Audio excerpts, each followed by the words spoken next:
everybody, welcome to my channel for a new 9th Age battle report, this time on Warhall. I was playing against Vespasian. I think most of you guys know him already. If you don't, he's the co-host of the excellent YouTube channel called Glory of the Golden State Gaming. I really recommend his battle report that are really very interesting to follow. And yeah, thanks to you, Aaron, again for the game. It was really a pleasure to play against you. Vespasian and I are both due to participate to ETC in different team. He's going to play for Team USA. I'm going to play for Team Switzerland. And since we are in contact from time to time, we decided to play a practice game on Warhall. So you know already my list, which is the following. And this is his list. So he's playing double Eye Prince. One of them is on a Griffin, the other one on a Leon Chariot.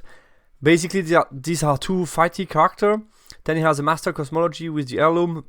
Worth mentioning that he has two heal. He has the ability to basically save wounds with Melodies and then heal with number 6 of Cosmology, which is nice when you have so many single models. Then he has 40 bows, so 10 archer, 2 times 15 sea guards, 6 lancer, that is a mobile scoring unit, 5 Ellen River, the usual piece of chaff, then 2 Fire Phoenix. I think this is mostly to break the ranks, where his list might struggle in some matchups, so I think these are really interesting. Then he has 2 River Chariots, 3 Sea Guard Reapers, and then 5 Grey Watchers. So it's very shooty list. Combat wise, it's around basically 4 single model plus the chariot, and the rest is basically shooting or chaff. That's more or less how it works. We tried the ETC configuration with Refuse Flank and Old Ground on the map, I think A8. And below you have the spell selection. On my side, pretty straightforward. I just took all the blast that I had, all the magic missiles. So I took Double Fireball, Pyro Flow, and Swarm of Insect, and then the 3 usual buff, plus the Chilling Goal. So plenty of things to do with magic in this game. Matchup analysis.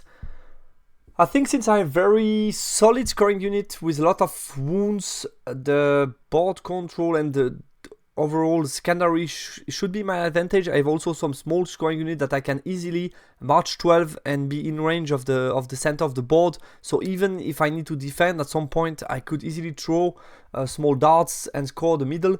So I think it should be my advantage overall when you compare both lists scoring wise. His characters are strong, they are fighty, but they can't really come alone in one of my block because I have so many wounds. Even if he would hurt my block, I would at some point kill him in return. So he needs some combination of charges to really hurt me. So I need to pay attention about that mainly. Both range damage will hurt the other list. I think this is pretty straightforward. We both can do a lot from range. Me mainly with magic and him mainly with shooting. Starting would be nice because yeah, starting to do range damage before he can move is always an advantage. And if I don't start, I know I need to be careful about potential aggression early on. He has a couple of very mobile combat pieces, 3 of them flying, so I need to be a bit aware of what he might do if he can start. Range damage priorities would be the chariot, because impact hit are always a problem for my list, and then the ball throwers with my long range magic missiles. Deployment was the following. I wandered all 4 sides and I basically gave him the house in the middle, cut that way. I have a forest to use as cover, and then he obviously decided to drop the first turn. He put the 3 ball thrower here on the right, so partially on the hill, which makes sense, and 1 on the far left. Then he has Phoenix on each side more or less.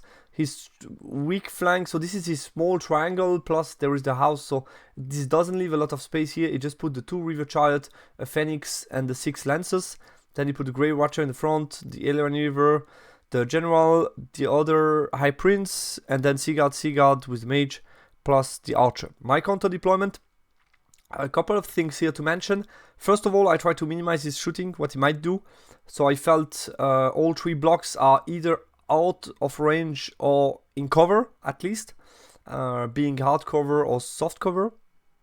Also the first mammoth, which is valuable, please don't want to get shot by multi-wound bolt thrower without any cover, so I put in front a unit of tribesmen, but I still wanted to guard this left flank.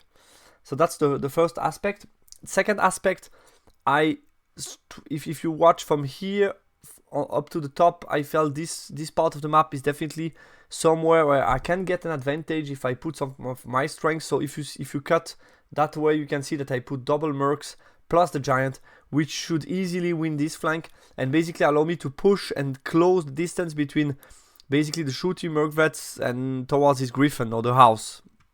So that's the second idea. I covered obviously that he cannot escape to the side, and due to leadership he cannot really play so freely with the chariot.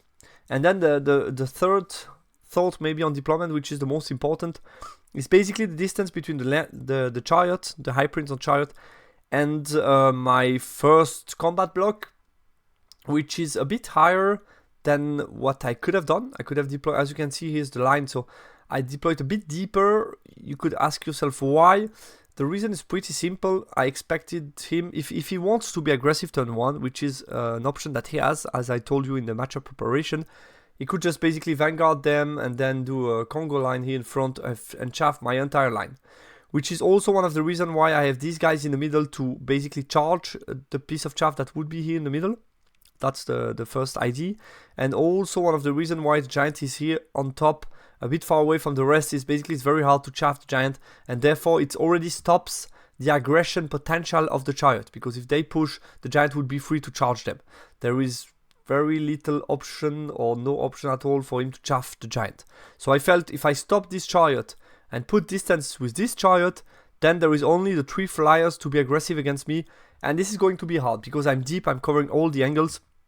So it's not going to be so easy for him to do that. And basically, coming back to the distance between this chariot and the Death Star, is basically even if he pushed 8, then I could easily move back by 3, charge the chaff piece with some of these 2 units, get rid of the chaff, and still be out of charge range or in a very long charge from his chariot. And if you remember what I told you, this should be enough to basically make him, if he wants to come, he would be more or less alone with this Phoenix, maybe with the Griffin, maybe with a Phoenix as a support piece, but that's definitely not enough to go through a Death Star of bruisers with 4 characters inside. So that's the main point, and I think this is key in the way we approach the match, and especially in me denying him early aggressive options. This is still doable, but it's definitely risky. And it's definitely not easy for him to do because he has 1 long-range chaff piece, and after that he needs quickly to sacrifice mobile pieces like Phoenix or Cavalry that are a bit more expensive. So we will see how he approached the game, and basically decided he couldn't really start aggressively, so he decided to deny me my strong flank or his weak flank by moving everything outside of the 30-inch of the merc vets, so I cannot get any shooting attack on them. He denies me that completely, and then he shuffled the rest of his threat toward the bottom of the map, basically, and he hides for the moment his cavalry that could be used as chaff later. In the magic phase, I dispelled Ice and Fire, he got Hereditary in, and with shooting he one-shot those guys. I passed the 9 rollable check of the Frost Mammoth, but those guys already served their purpose, obviously. Would have liked a couple of wounds to survive, but that's a lot of shooting. I mean, 3 Bolt Towers plus 40 shots, plus the Grey Watcher. I mean, that's way too much for them. Let's move on, and he also killed one of the bruisers, as you can see. So maybe he was able to put either Bolt Thrower or something on them and kill one of the bruisers. My turn 1. So since I'm completely out of range, I could march forward to basically close the gap between the house and the shooty merc vets. So I marched them 12, march also the block of halberd mercs, and move those guys forward to get within 36-inch of this Bolt Thrower. And the chaffs, stays in front, try to protect me with some covers. Start to push with Giant on top of the map to basically keep those guys calm. I want to keep them quiet for the moment while I can push towards the house. And then the Frosty is just basically the position where I can cover the angle at the moment. That's enough. I don't need much more than that. I don't want to give him any charge. And basically here I'm getting myself into cover with most of my unit.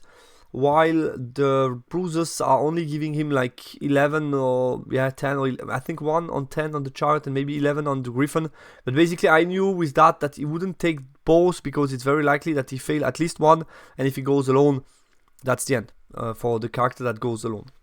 In my magic phase, I got a first fireball on 2 dice against 2, he rolled double 1, so this is not going to be the first time that it happened. I did 2 wounds to the bolter, luckily I did 4 wounds, but he saved 2 on 6 up, so fortunately there was only 2 wounds done on the bolter.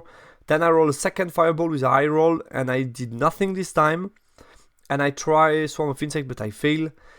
Shooting, he just used one of his tokens, and I did basically nothing. I could only shoot with the BSB and the Great Khan, I think on the Phoenix, and he uses just one of the tokens.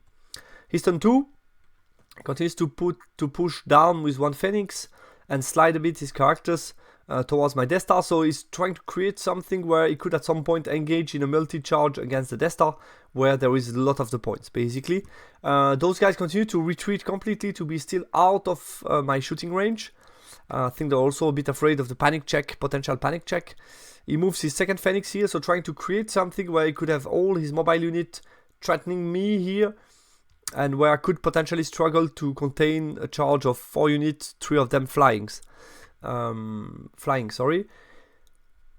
nothing else to mention. The rest just shuffles around. In the magic phase, he failed the heal, and I dispel melodies with 4 dice against 4, which is nice. And then with shooting, he did 5 wounds to my bruisers and 3 or 4 wounds to the tigers. So 3 wounds, I think, to the tigers. So yeah, he continues to do good work on units that are in soft cover, but that's how effective Highborn Elf shooting is. My turn 2. I continue to push here on top, still covering the march rate of those guys. Only giving them like double 6 charge, push a bit forward with them to shoot at the Sea Guard, keeping them as a protection for those guys for the moment. So I still want everything to be in cover as much as I can. And here I just moved my Frosty 6. I think I forgot about that. I can be within 12. Shoot the Phoenix with 2 hunting speed on 4+4+, and then it's multi-wound D3. It's very sexy, and I'm still like on double 6 charge of the Larian Chariot that does multi-wound on the Frosty. So I felt this is nice, and I'm also at the same time covering position in case he wants to try something with Light Cav. It's still quite far away, but in case he wants to try out, I want to propose him that I could terror check him. He has no BSB, so it would be a 10 on 3 dice. But if you fail it, that could be the end of the game. So it's not so likely, but I still want to make him think twice about what he can do. And that's, I think, always something you need to keep in mind, is try to propose choices to your opponent, make him to do hard choices, and that's going to be hard for him to make the right decision, or better said, the likelihood that he does a mistake is a bit higher. And as you can see, I'm getting close to the middle, so I'm going to start to score the middle of the board with establishing this control of this key area of the map that I told you about at the beginning.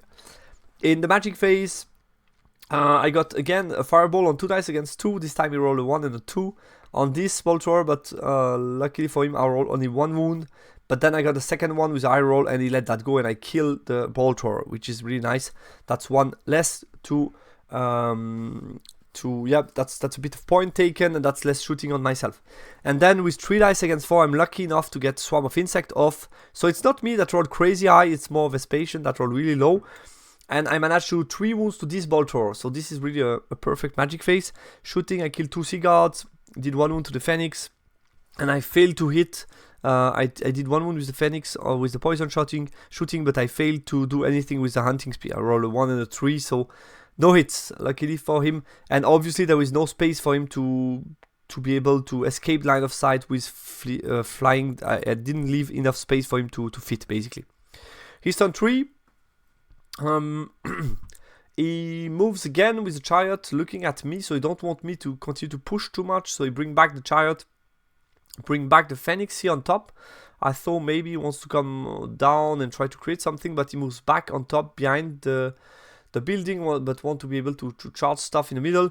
He moves the chariot now to cover the Phoenix, so basically telling me if you want to be in range of shooting, you're going to get charged by a High Prince. That does multi-wound too, which is not so nice. The Griffin didn't move much, and it just moves away with the bolter that has only 1 wound left to still have line of sight on the Mervets, but I don't have any line of sight with my magic on him, which I think was smart. In his magic phase, I dispel ice and fire, he healed the Phoenix, he got on 3 dice hereditary off, and with shooting he did 5 wounds to the tribesmen that are in front of the merc-vets in the middle of the map. My turn 3, didn't move much. Basically I'm in a strong position, so yeah, just rearrange my line, still keep like 36 inch from here to this ball thrower, and other than that, yeah, move a bit forward but not much. I wanted to have those shots at those guys. I feel if I do only 2 wounds, that's a panic check on the 8, no reroll, and then that's directly off the board, creating another panic check on the 8, which could be really interesting for me.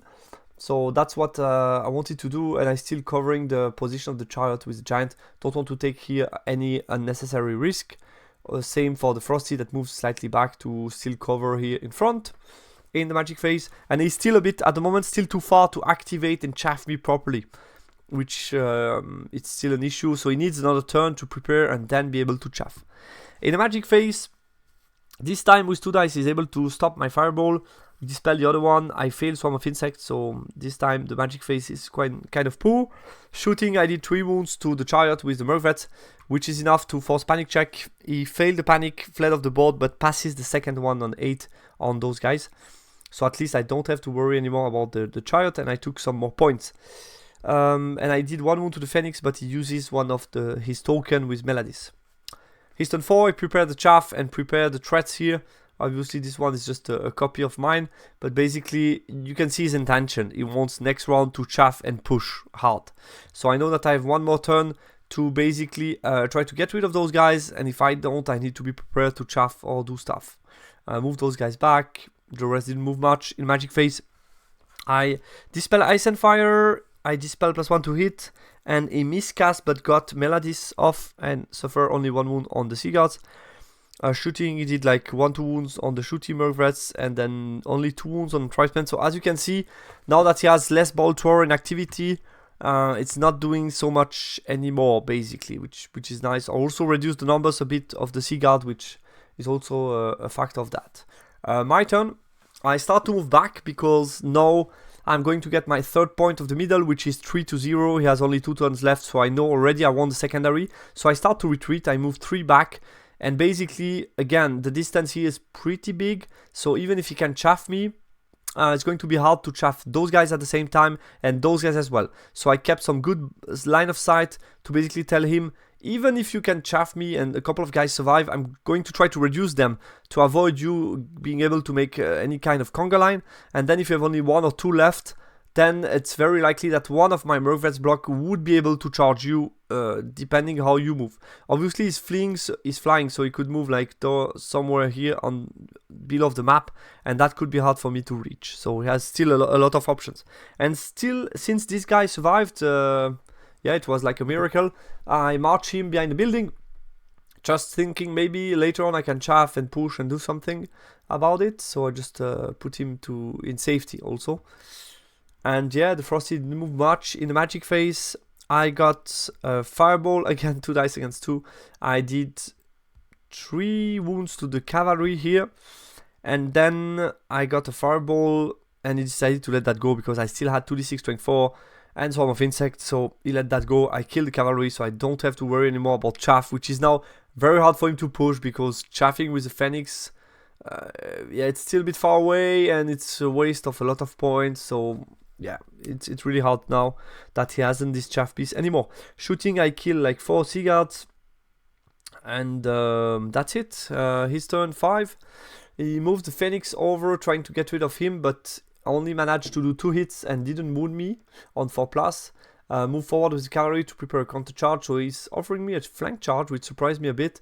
Move towards the middle here with the 2 pieces to maybe get a counter charge at some point on turn 6, and that's more or less it. In magic phase, you get -1 aim on my mercenary. I dispel hereditary, and with shooting he did 5 wounds to the merc-vets. And that's it. My turn 5. I charge with giant, obviously. Charge flank, big flank is already a lot for him to manage. Here I positioned him to break his straight line so he cannot countercharge this combat with the cavalry, basically. What else? And the rest just move back, just out of range completely. There is nothing he can have. and I want to still have some magic range, especially putting BSB and General here to get 9 rollable here, and putting the 2 mages to have 18 to the giant. Magic phase got +1 strength and hereditary on the giant, and he dispelled Word of Battle, which is enough. I did 4 wounds between impact and my attack. He flees over the house and dies, and that shooting did pretty much nothing, like 1-2 wound. He's turn 6. He moved away, put the Griffin in safety, the rest in safety. Basically, that's it. Magic, I Binding Scroll, Ice and Fire. He healed 1 wound of the Bolt Thrower here to save half point. He got -1 to hit on the Mergvets, and that's it, I guess. My turn 6, just move here the 2 mages in the main block to get magic missile at here, and here I had calculation to make. Basically, I needed either to kill the Bolt Thrower or to kill those guys to get 13 on points, and I felt the most reliable way to do it is with magic missile, and only need to do 2 wounds, and I have 3 magic missile to do it, which here it's like 40% chance that he just kill me outright and I give away the points. And I couldn't try both, because if I fail that and kill that one, it brings me 0 point. So I'm decided to go for the magic way. I rallied those guys. Yeah, they failed the panic 9 rollable last round, didn't matter much, just lost a couple of shots, and rallied them this round. In magic phase, fireball 3 dice, he dispels it on the bounce spell, and then I got the other fireball on the eye roll and I just kills it. So I got those points, which is 13, moves to 16 with all the ground, and that's it for this battle. Post game analysis. So I wasn't able to start, but the house was definitely annoying for him, and then that plus the deployment, that where I minimize his potential aggression, makes, I think, his life hard on all the ground. I was in control of the center after turn 1. Basically, you see how the game's going. After that, it's really hard for him to start, basically to switch on. And when he decided to do it with his cavalry, I was able to kill it with magic on my turn 4. Yeah, I think I had some solid magic phase, especially the turn 2 was kind of decisive. Didn't do so much turn 1, but turn 2 was decisive. Killing one and hurting the other one was really huge.